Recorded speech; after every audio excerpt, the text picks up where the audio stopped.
This is a situation report on epidemiology for the 24th of May. 7-day rate, flat, actually flat to going down. As of today is in the mid-30s and trending downwards. Last week was in the mid-40s to almost 50, so it's been coming down for some time now, which is obviously good news.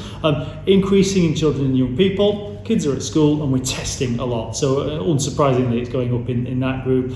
Increasing slightly in early working age adults, going down and down in the over 50s, and that's undoubtedly the impact of the vaccination. So R is probably just below 1, given the flat to slightly decreasing 7-day rate, not much below 1. And remember that the current 7-day rate is reflecting what was happening a week or 10 days ago. Hospitals, very, very low activity. Don't think that there's no pressure on the NHS. Hospitals are busy trying to organise the elective surgery backlog, and the whole of the NHS and social care is fairly busy with the impact of the lockdown now that that's easing. Primary care is exceptionally busy, and it's important to say, 1, it's open, but 2, it's very busy, and they're still busy vaccinating people as well. With 7 days post step 3 in the roadmap, I think our rates will go back up in the not too distant future. I've been wrong before, I hope to be wrong again, but we'll see. But more mixing indoors, especially in poorly ventilated indoors. So I think that an increase in rate is likely but not inevitable. So we'll remain for early summer balancing rate versus harm versus social and economic impact versus trying to get back to normal, and that will be the business of the public health response over the summer. Keeping a lid on outbreaks, keeping a lid on individual cases and contacts, and continuing to push vaccination. The basics are still the same. If you have symptoms, get a test and isolate. You'll be contacted by contact tracers, and your contacts will be asked to isolate. Hands, space, face, ventilate, vaccinate are the key messages for the summer. Even if you think you're going to be well, there's still the potential of long COVID, and you're still going to have to isolate, so you're still going to be off work or school or university. None of that will change. The future is impossible to predict. We're seeing basically an unforeseen future nestled somewhere in time. I don't know how the future will play out, but the basics will remain the basics throughout. So all 297,000 people have been vaccinated with their first dose. That's 90% of over 50s, and 40% of over 50s have now been vaccinated with dose 1. 165,000 have had second dose, and it continues to be amazing news. Some important things to remember: you're not fully protected with one dose, so please make sure you have both doses when you're invited, or a second dose when you're invited. The variant that was identified in India is spreading in this country. The Secretary of State for Health announced that the majority of people who've been hospitalised because of the variant hadn't had the vaccine, even though they were eligible, underscoring it's really important that you have the vaccine. It's the best thing to do to protect you and others.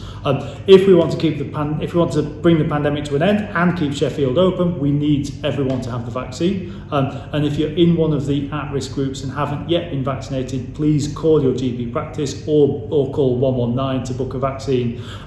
Many community pharmacies in Sheffield have started vaccinating people, and again, that's good. When you call 119 or go onto the national booking website, you'll be able to book an appointment at participating pharmacies across Sheffield. About 8 pharmacies will be available to book from later on this month. So there are still some over 50s that haven't been vaccinated, and it's really important that if you're in that group and haven't had dose 1, you get that done soon. So please call 119. So we'll be pushing that. We'll be expediting or bringing forward second doses in the over 50s and those that are shielding. And it's really, really important to do that to maximise the protection that the vaccination gives.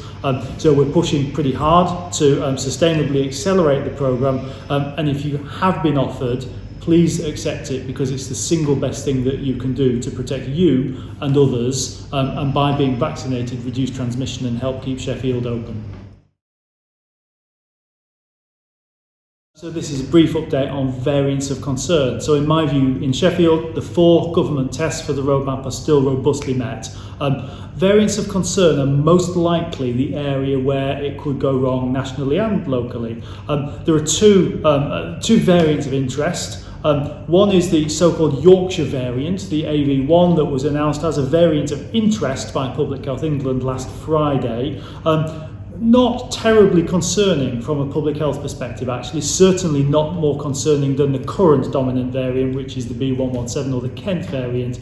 Doesn't appear to be much more dominant, doesn't appear to be any more harmful than the existing variants of the virus that are circulating. Same messages, public health messages apply: hand, space, face, ventilate. If you have symptoms, get a test. The B617.2 or 1.617.2 variant, or the one that originated in India, is of more concern, becoming more dominant in some parts of the UK, likely to become dominant in the UK, difficult to predict when, hasn't yet become dominant in Sheffield, but that's probably only a matter of time. Probably a bit easier to spread, a bit more transmissible, almost certainly not more pathogenic, and vaccine efficacy is looking okay, with some caveats which I shall come on to.